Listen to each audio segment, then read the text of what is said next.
So, before we get into talking about the whole idea of the stained glass self, we have to spend some time trying to figure out exactly what the self is. And so where we go from is trying to answer the question, what is the self? And one author characterized it as the individual's belief about him or herself, including attributes of who they are and who and what myself is. Now, the interesting thing about this is, and I got really aware of this, is how, excuse me, how much of our language is littered with the word self. It's everywhere. Myself, themselves, ourselves, hopefully I won't cough myself to death, all of it. And Baumeister, basically is saying, all right, well, the self, if we're going to talk about what I'm referring to as a stained glass self, we've got to have a clear basis of understanding what the self is.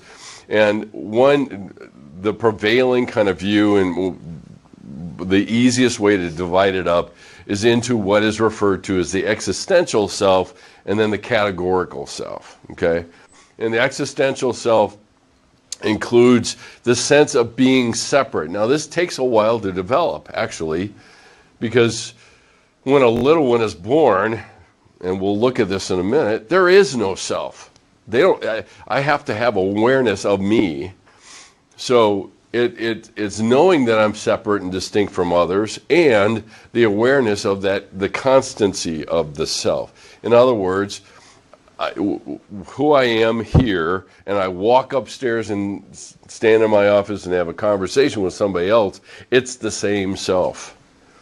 And so over time, it takes some developmental time for the little one to be able to develop an understanding that when I go to sleep, it's one self, and when I wake up, it's the same one. So time and space. I can be in different places, and it's still that same self. So as early as 2 or 3 months, they begin to understand that they're different and separate from mom. And probably one of the first instances of that is oftentimes during breastfeeding. And the little one does a little too big of a chomp, and suddenly mom's saying, ouch, stop that. And he realizes, oops, that's not my body. It's somebody else's body. So there's a beginning point that starts with the development of this existential self. The second one I mentioned to you was the categorical self. And they also become aware of the features or the properties of themselves as an object. I can be known by how tall I am, how old I am, what gender I am, etc. Those are the two major categories that little ones learn very early on about whether they're a boy or a girl and how old they are. How many times has an adult engaged a kid just to see what they can say or what they know when they ask, how old are you? And they always put up about 3 more fingers than they are. And that's just part of the understanding of their categorical self. They begin to grow taller, different hair color. All of that is part of the categorical self. So we've got both of these things operating within the developmental lifespan of the individual and continues to develop over time. And that's that they also understand, like the other point I want to highlight here for you, is them as objects, okay? Not objects in the objectification sense, but as having features and properties, as looking at a glass, how big it is, etc., how much does it hold. They do that same thing with themselves and begin to understand themselves in that same light. So to highlight that, let me show you a short video that highlights exactly what happens with kids and how they begin to see the world with themselves in it and the comparisons that they make with it. Self-concepts with age. Preschool children like Todd and Christopher are likely to describe themselves in terms of physical characteristics, possessions, and behaviors. I cleaned the dirt and I put cement and I make a building. My room has dinosaurs in it, the dinosaur room. Mine is a dinosaur room and my mom is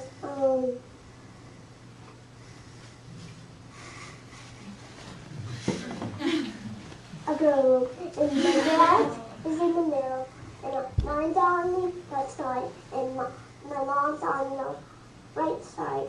And I have a dog, cat, fish, hermit crabs, and some couches, two couches, and a big TV, and some toys that get lost behind the TV. In middle childhood, children begin to describe themselves in less concrete terms. Like Rachel, Stephanie, and Ricardo, they may describe themselves in terms of group membership. I'm 9, go to the Marlboro Intermediate School. My favorite color is purple. I'm in 2nd grade and I have one brother and I like to go to school. I'm in the 4th grade. I'm 9 years old, and I go to the Western House. In middle childhood, children also begin to describe themselves along more psychological dimensions, as illustrated by 7-year-old Joseph and 8-year-old Jenny. Can you tell me 3 things about yourself? I like school a lot. Okay. And I love art, and I like helping people. Nice, smart, creative. The one little guy was he had a little cognitive map of his house. You see that? He's looking. Big TV. I get lost behind the big TV. I love that. It's like, that's a big TV, kid. So you see some of the differences that ultimately come out, and the thing that we translate that into is now my self-image. Okay, so we have the existential self, who I am in the world, how I separate, how I'm like things, and then the categorical self, the properties that I have, and those combine into an understanding of who I am and my image and how I'm seen. So physical dimensions, or descriptions in terms of I'm tall, I have blue eyes, etc. Social roles, what groups I'm a part of. You saw that with the kids in the video. And what school I go to. I'm a brother or a sister. I have a mom and a dad. All of the social roles that the kids are part of. Or personal traits. I'm nice. I like to help people. Those are a lot heavily a whole level up of abstraction from the other kids that you saw. They weren't using those kind of descriptors of themselves. They were very concrete. And then finally the existential statements, which you start to hear much later, and that is something like I'm a child of God, I'm a spiritual being, any number of things that are more in this realm of my existence and who I am and how I function. So taking all of those together, what I have and what I want to show you is kind of the map, and then we'll start to unpack it. But it looks a little bit like this. Is in the beginning stages of development, in infancy, there is no self. There is a permeability between the child and the environment around them.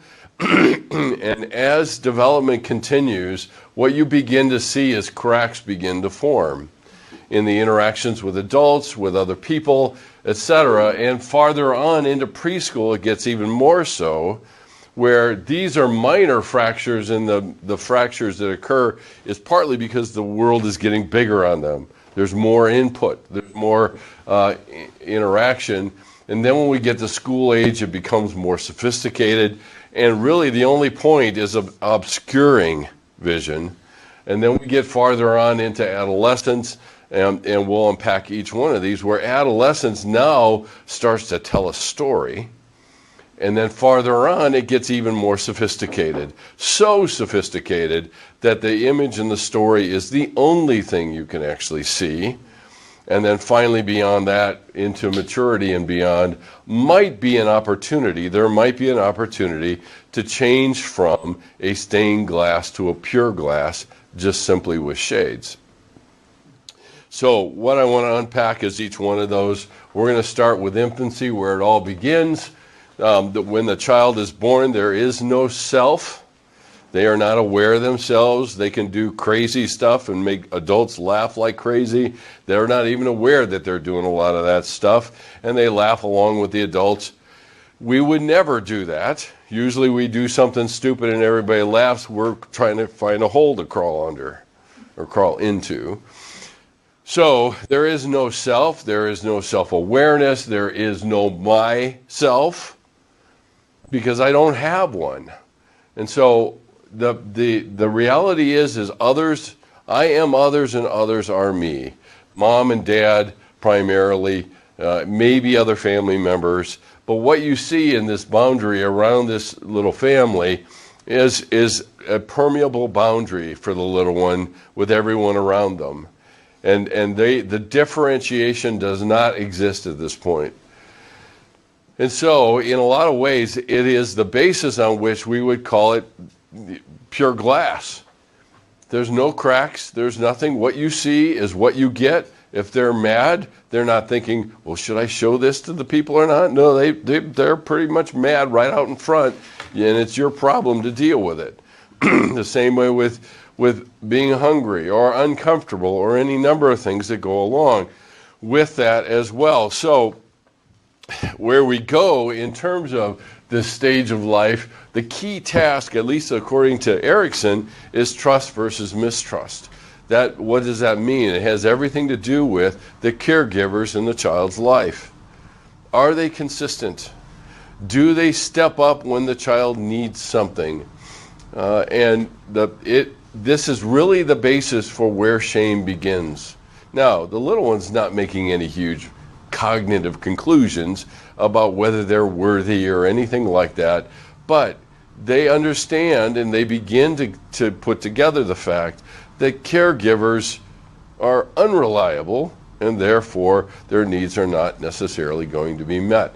So what I put in here is this is not the prediction of the future, but it is the foundation for it, because the little one begins to figure out that I can't necessarily count on anybody other than myself. And it's the foundation for mistrust. It also, I might add, that if it's a foundation for mistrust, it is also the engine for control, eventually. So there's everything about this environment. It is the beginning, at least, of pure glass, because we have no cracks in it. But as time begins to march along, and a lot of the interactions with the people around them begin to form, what we have is something that challenges every adult in a kid's life when they develop two critical words: mine and me. That signals a significant point in change in the child's development, because suddenly they realize that they are separate from others and they can possess things. This thing is mine and I am me. I can possess me. So this awareness of differentiation begins to develop. And what you also see is that the boundaries also begin to get more and more defined around the child and the adults and the family itself. And that's part of the terrible twos and the things that occur around that. A lot of the wrangling and everything that comes out of that is usually trying to socialize the child into sharing take what is yours and offer it to another being separate from me.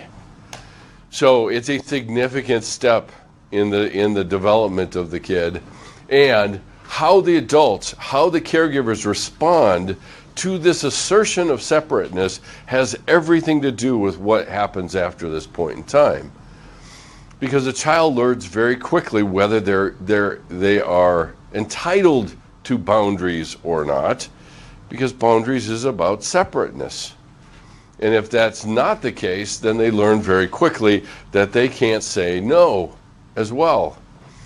So where we go next from here is as we move into early childhood, the adults react to this development with displeasure. Don't be a bad little boy or a little girl. You need to share with somebody that's a good little boy, little girl. And those statements that are inadvertently said as a means of direction, of socialization, are internalized as, now I because I did these things, I am bad. And cracks begin to form. Because the kids, everything that they design, everything that they interact with in their world is always trails itself back to the child. So if they hear, just to give you another example, they hear mom and dad fighting in the living room, and they hear their name in the discussion. Maybe it's a disagreement about discipline, or maybe it's a disagreement about whatever, school choices, or whatever it might be, and they hear their name, guess what conclusion they make? Mom and dad are fighting over me, about me, and I'm responsible for the fight. That's why so often when you have kids that are around adults that divorce, they look back in time, see mom and dad fighting, see them commenting on the kids' names or whatever it is they're fighting about, and then, quote unquote, the next thing they know is mom and dad are getting divorced. And the only conclusion is, it's because of me. Okay? It's a natural part of their development to be self-centered. That's not selfish. Okay? They're still trying to figure socialization out. And selfishness has everything to do with possessiveness. But being self-centered is a characteristic of being young and inexperienced with life and how we see things. And that's where these cracks begin to form in the pure glass self of the child as it's developing. Well, where we go from here then is into the next stage, called, that Erickson refers to as early childhood. And the key task I mentioned up here is autonomy versus shame and doubt. It's fascinating going back through the original materials from Erik Erikson, how much he uses words that are related to shame and doubt and guilt and inferiority. And all of that is related to the very thing that we're talking about here. Because when some things are not mastered during these stages of development, the person is left with kind of the after effects of that task not being completed. So, the environment is telling the little one to stand on their own 2 feet, to do their own thing, and yet they end up getting a mixed message about, but not too much. Don't go too far. And the caregivers have to resist this temptation to try to change behavior based on disconnection. And there's a balancing act, because in a lot of cases, if the environment in which the kid is misbehaving and then they throw this kid into timeout without any adequate discussion about what was going on around that, it can in a sense say to the child, you're being banished for your misbehavior. And in a child's way of thinking, it's not, I'm being banished because of my misbehavior, I'm being banished because of me. And so too much shame here in this case, too much shame that results in these changes in behavior results in the splintering the child into believing that there are acceptable parts of me and there are unacceptable parts of me. In other words, the parts that are unacceptable must be hidden, and the things that are acceptable must be accentuated. And that's part of resolving this task that Erickson talks about as autonomy versus shame and doubt. Parents' commitment in terms of developing kids has to be on the autonomy side. We want them to experiment, even fail. But in a lot of cases, in a lot of parenting situations, the parents are more devoted to looking successful than their kids actually learning how to fail well, without turning it into a self-statement. And that's part of what we have to talk about when we're looking at it here. Because the environment is saying stand on your own 2 feet, but then on the other hand, but don't go too far away. Don't make me feel like I'm not needed anymore. And a child knows the adults well enough in their lives. They know how far to go before they start sensing anxiety in the adults because they're being too adventuresome. You guys have all heard the phrase helicopter parents, right? Heard that before?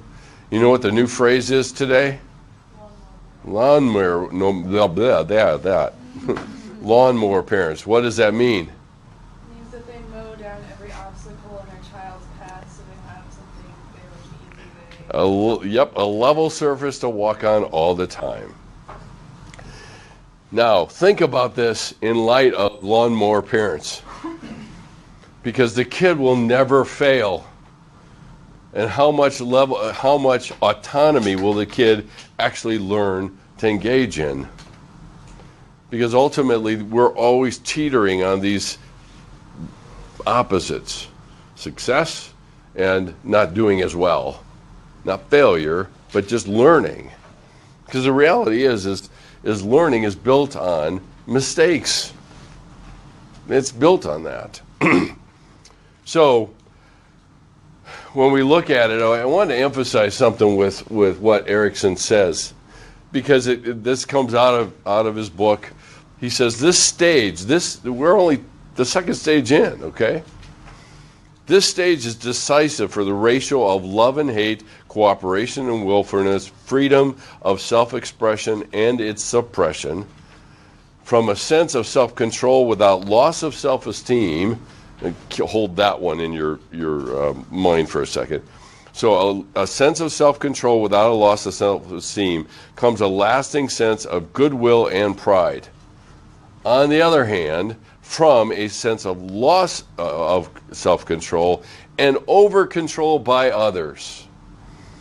See, we don't learn how to over-control just in a vacuum. Comes a lasting propensity for doubt and shame. We're really into the earlier processes of development, and we're already learning that other people over-control, and what do we come to conclude? I'm unable to do it myself. I'm unable to do it myself. They're over-controlling me because I'm inadequate. That's why he's pointing to shame and doubt. He says doubt is kind of the cousin of shame, because it kind of overlaps everything that the person does. I'm about to do something autonomous, and then I get afraid, and I pull back. And a lot of times that kind of push me, pull you kind of process is built on the important people in the kid's life and what it actually looks like. So we move on to preschool. In preschool, what happens in preschool is that the cracks, now remember, we had tiny cracks that began during infancy into childhood. And before too long, these cracks begin to get more and more defined.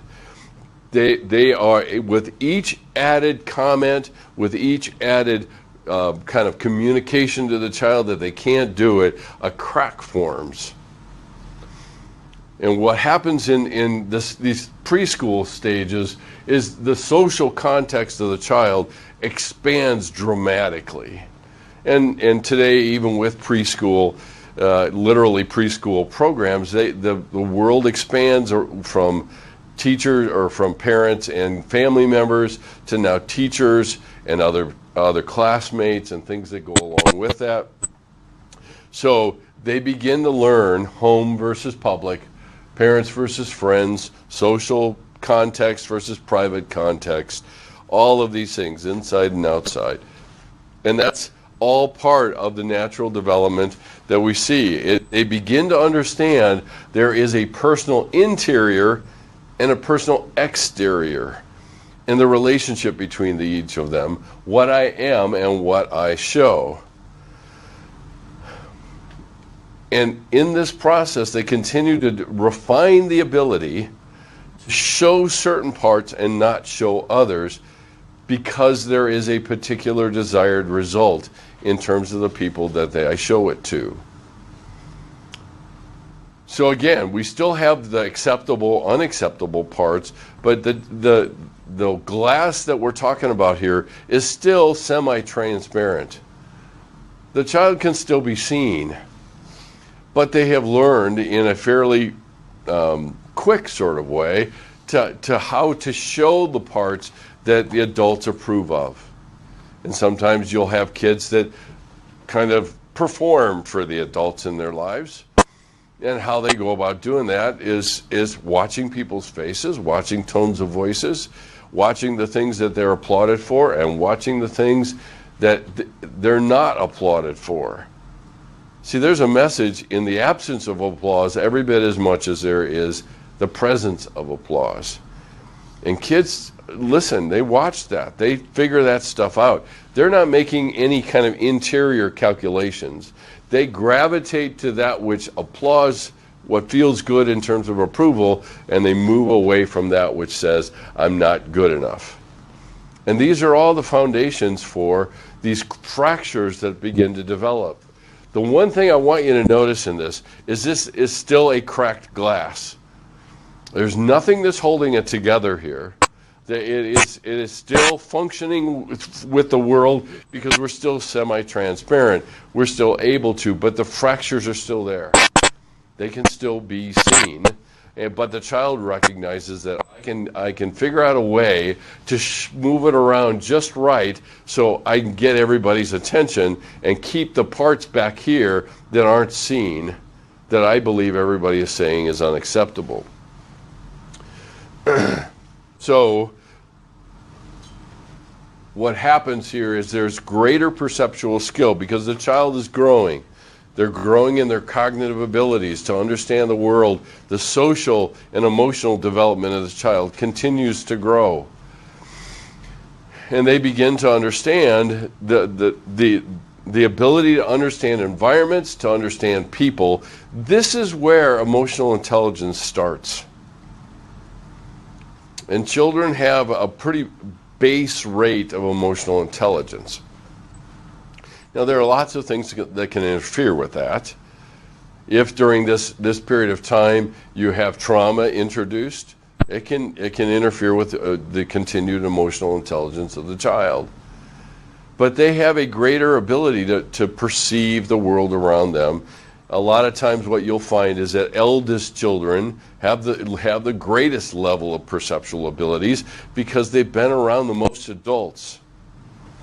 When you have younger siblings begin to be part of the picture, the next sibling is not only perceiving their sibling, but they're also perceiving adults, and guess who they'll learn from more? A lot of times the people that are smaller in stature like them. So they watch the interactions of their older sibling with the adults. They learn vicariously through a lot of these things. And so something that I refer to as the fossilization begins to take place. And it serves really only to identify the parts that fit the situations or the environments themselves.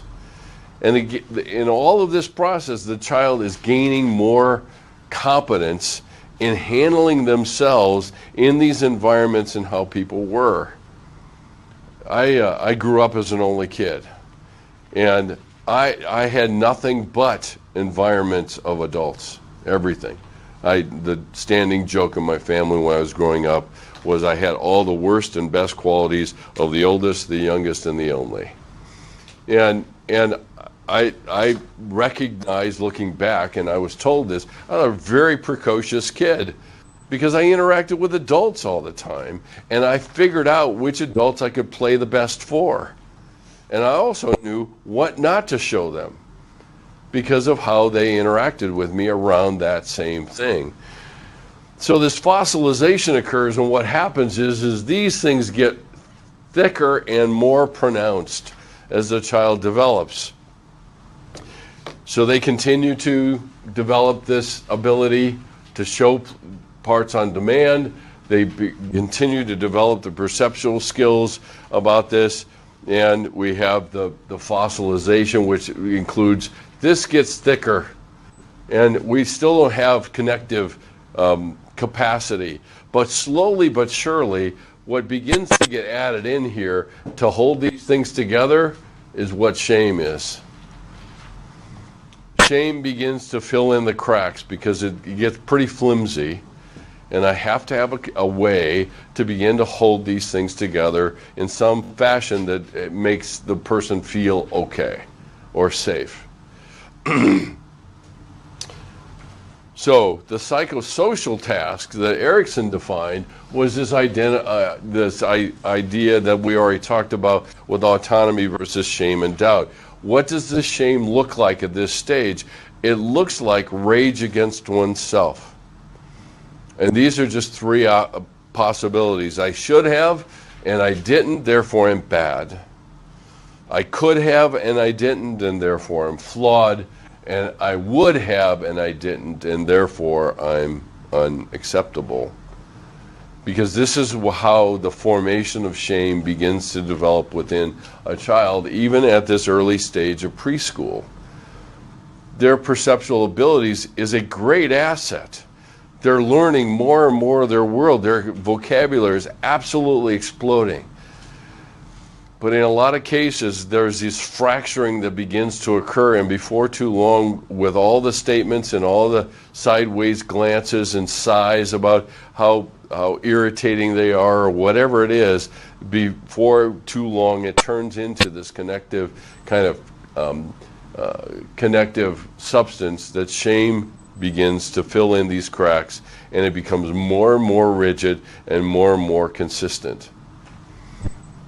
And before too long, it looks more and more like a stained glass. So, with each one, I should have is based on a target that cannot be hit. I could have is equally the same target that can't be hit. And I would have is partly comparison to an idealized future. So where we go from here then is part of this is ultimately built on the fact that the child recognizes how small they are. And so shame capitalizes on the sense of being small, and that the child knows how powerless they are and how, to some degree, helpless and dependent they are. They have this growing understanding of this, and that's exactly what makes them so uncomfortable.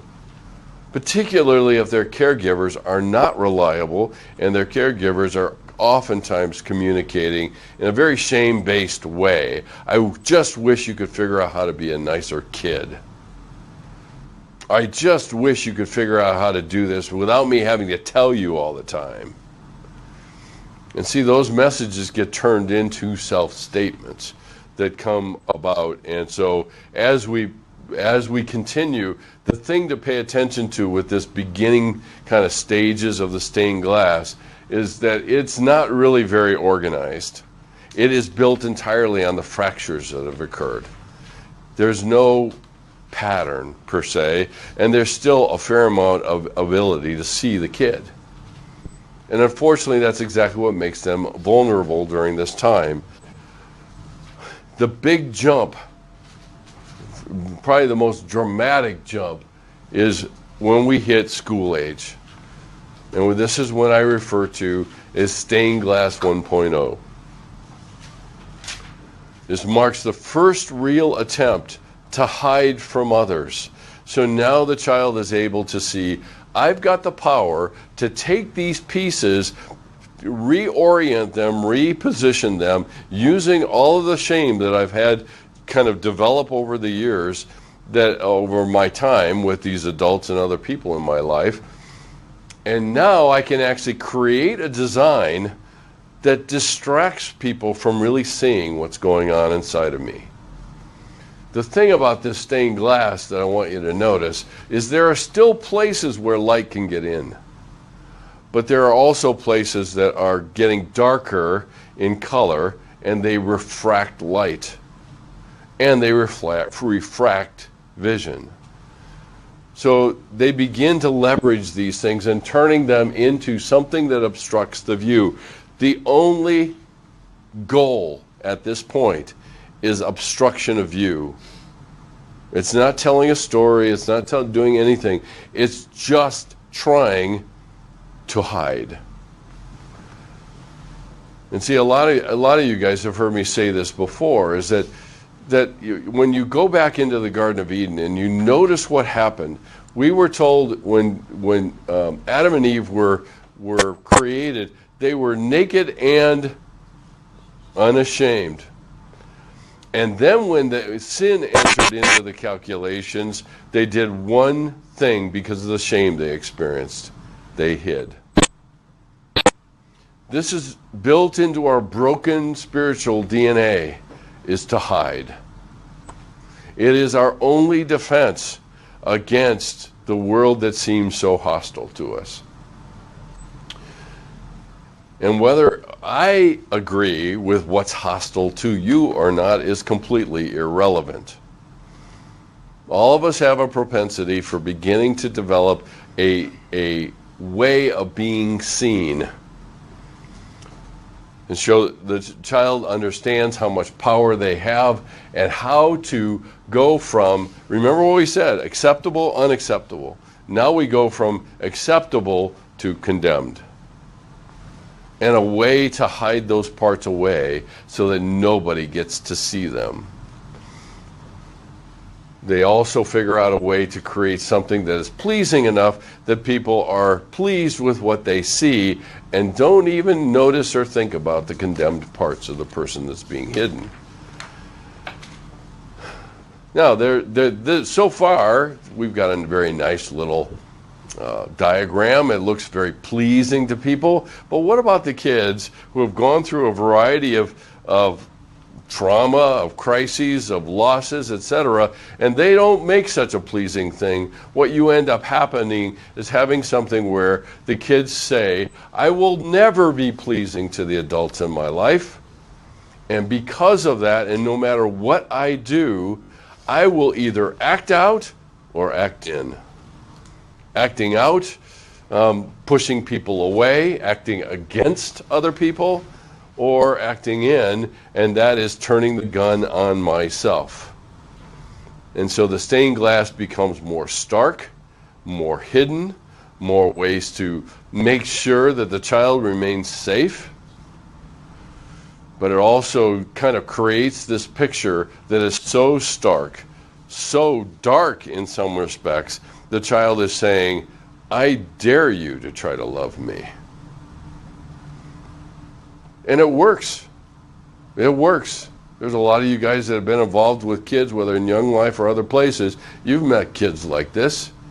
It's like, I dare you to hang around because I'm sure you're going to leave eventually. And so the picture that they paint is one that actually displays the degree of despair that the kid has come to.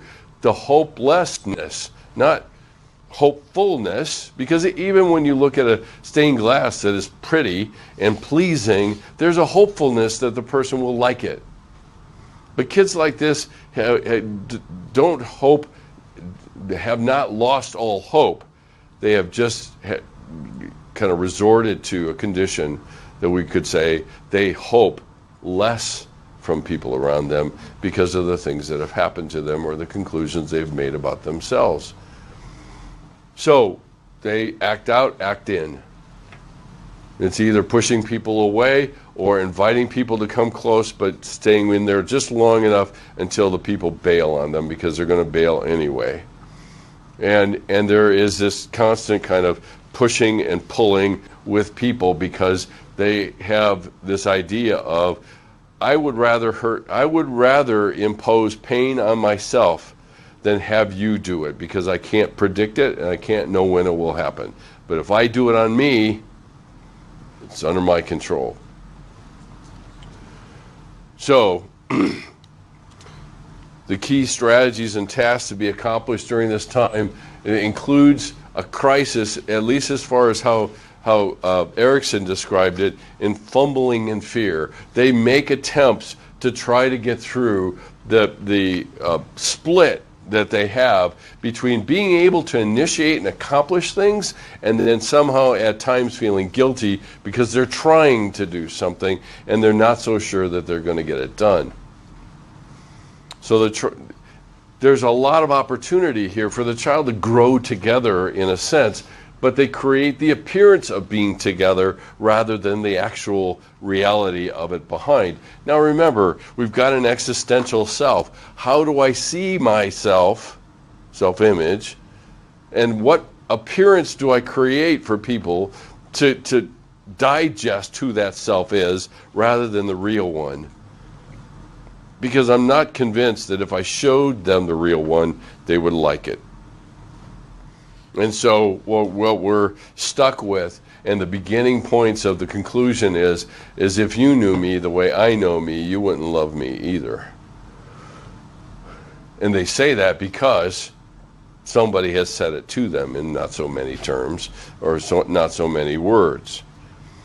So there's a certain crisis that occurs along this place, and there's a lot of attempts and failures and conclusions that are made. They're all part of this initiative versus guilt aspect.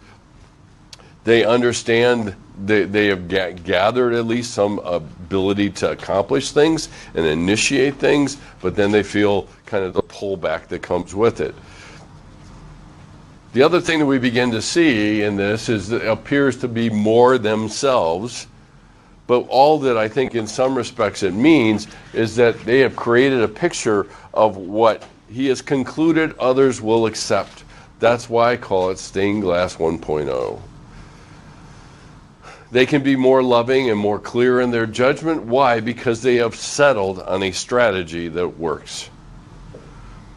And this stained glass works, and we understand that. So they can be more engaged and involved in life, at least by appearance, and what they actually do with themselves within the environment that they're in. So the resolution, at least in Erickson's way of thinking, the resolution of initiative versus guilt oftentimes gets resolved because we can create the appearance of initiative instead of the reality of an initiative. And it's a very powerful tool for all of us. This really doesn't exempt anybody. So the initiative empowers the child to undertake a task and accomplish it for the sake of proving it to himself. But it also shows them the ability to take the initiative to hide himself or herself effectively, and shows them what the level of control they can have over what? Other people's perceptions of them. They've already concluded what they are, but now they begin to realize just how much power they have over other people's perceptions. Why? Because people cooperate. You can manage and control other people's perceptions because they want you to change their perceptions. We get into lots of trouble with somebody who is independent enough to form their own perceptions without you being able to control them. As a matter of fact, in most cases, when we're around those kind of people, they're a threat because we can't control what they think, and they remind us of that. But the silent little collusion we've got going in our communities and in our relationships with people is I'll hide if you hide, and I won't open the window if you don't open the window. Doesn't sound like any of our small groups, right? So guilt enters into this calculation because of an increasing sense of his impact on others for good and bad. What he begins to see, or she begins to see, is that by hiding, sometimes there are people that are grieved at the person's hiding. They recognize what it means. They recognize the depth of what it might suggest about the person's actual conclusions about themselves. And that's part of this developmental piece that we're talking about here. So by the time, and I'm going to end on this one and see if you have any questions. By the time we get to adolescence, we head into identity versus role confusion, and that's the way Erickson describes it. But notice the difference between the stained glass. Okay? We go from that to this. What do you notice? What do you notice between those two kinds of stained glass? A lot more complex. What else? There's no clear glass anywhere. What else? It's prettier, for sure. It also tells a story. It also tells a story. And there are dramatically more fractures. And in order for this to stay together, there has to be enough shame, as the lead is in most stained glass, there has to be shame in order to hold it all together. Which means that a lot less light gets through that. It's very pretty. It's great at looking at it from the outside, but on the inside, it's dark and dim, and Brene Brown makes it very clear to us what flourishes in darkness: shame. So we can create the appearance of light while hiding in the darkness. The adolescent, they move from obscuring the vision to developing a narrative for others to buy. They move from a rudimentary pattern to a more sophisticated one to garner approval and support. And their first attempt at a stained glass self is one that is extremely powerful and works extremely effectively. And that's the beginning of the change. Probably the most dramatic change we see. Because stained glass 1.0 is a walk in the park compared to the stained glass 2.0, which is part of adolescence. And we'll talk more about that next time. Let me stop for a second. Let me hear your thoughts, questions you have about all of this so far. What are your thoughts? Yeah. In cases of enmeshment, Mm-hmm. can the infancy mindset be prolonged? Can the infancy... mindset that you were talking about, of not really having a sense of self? Yeah, it can. It can. I think in a lot of ways enmeshment robs the person of a reasonable differentiation. And there's a certain amount of fracturing that occurs in everybody. I mean, it's going to happen. It doesn't have to crystallize and fossilize into the pieces that we label as acceptable and unacceptable. But enmeshment interferes with some of the healthy differentiation that does occur. And I think that is a good point. By the time we get here, enmeshment gets to be, this is exactly what the enmeshed other expects it to be. But it creates the illusion of enmeshment, but then the person can be safely behind here and have some parts of themselves they can call their own. So, other thoughts or questions or anything? Yes, Sophia? How could you prevent the stained glass from being Well, I think with if you look at each of the life stages, the tasks, the adults that are encouraging autonomy, encouraging initiative, are really hedging the bet of, or at least minimizing the cracks to turn into stained glass. That's still going to happen because the minute the kid goes off to school, it's going to start. But you can minimize that and perhaps forestall the level of sophistication you see here so that there's still places that the person can be seen, like in the stained glass 1.0. There were still clear pieces in there. But by the time we get to this point, a lot of kids, healthy and otherwise, are still going to do this for one main reason. By the time I get to adolescence, I want to find a way to differentiate myself from my parents. It's a healthy process. The problem is, it's a very powerful one that they begin to get very devoted to that over reality. So there is a way, I think, for parents to facilitate this and still have a entree into what's going on behind the stained glass. And that's a healthier relationship with parents that are encouraging autonomy, that are encouraging differentiation, they're encouraging all those things.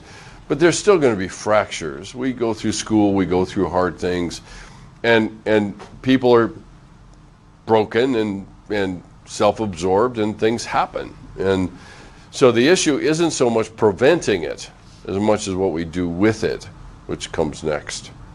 So, any other questions or reactions or anything? Yeah, Clarice. What do you think it is that kind of pushes, like, from adolescence, like, that picture of, like, all of a sudden it's very relaxed? Like, do you think that generally begins, around, like, 4th grade or around 2nd grade? Or do you think there's oftentimes, like, a catalyst for that? Yeah, a lot of times there is a catalyst. I mean, adolescence, just by its nature, is a drive for differentiation. Erickson would suggest that actually we rework the things from initiative and autonomy and trust and even mistrust to some degree. We rework those in adolescence. So I used to, the book I wrote about development I referred to as Relationship 101 up to that, and then after that is Relationship 201. I'm learning new things about how to relate to people and who I am in those relationships. So those things are going to happen, but at the same time, there's also a recognition of how it happens, I think. Age, we're not going to nail that down exactly because it's going to be a different kid at different places. Generally, the way Erickson thinks about it, he places it in puberty. And if you do that's different for everybody. And so the challenges and the life tasks end up looking a little bit differently. So, okay, any other questions or anything? Yeah. How did you come up with this? Some of it was from all the work I did with DID, and the rest beats the heck out of me. I just had a brainstorm one day and started sketching it all out, and that's where we landed. So there you go, and there you are. All right. See y'all.